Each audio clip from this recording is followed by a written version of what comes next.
Voilà, donc combat de la soirée main event entre Nick DeBlase du Ting Tong Gym, ouais, de Krinkren, nouvel arrivant dans une nouvelle team. Donc ça fait pas longtemps qu'il est justement dans cette team.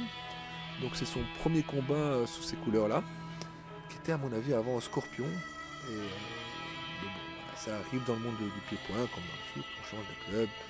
Et on essaye justement à un moment de sa carrière de l'optimiser au maximum et de trouver le meilleur encadrement possible. Donc voilà, donc Nick DeBlase qui relève quand même un gros défi.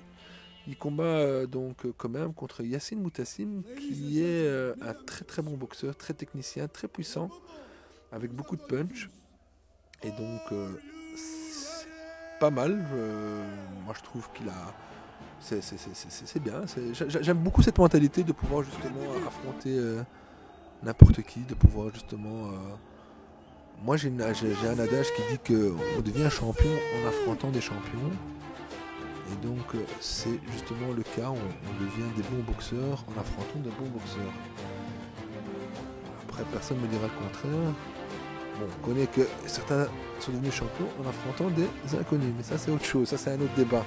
Mais voilà, donc Yassine Moutassem qui donc sur ses deux derniers combats qui a boxé Steve Mendy de la team Alamos, ils ont livré un combat magnifique, franchement, au dernier Phoenix, je pense le Phoenix 10 qui était le 13 octobre dernier et qui franchement nous ont régalé.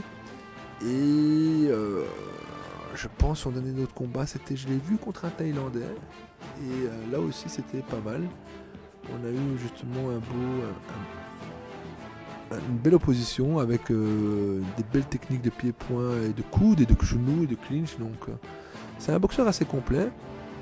Nick DeBlase, bon, je vois qu'il a quand même 4 combats pro à son actif.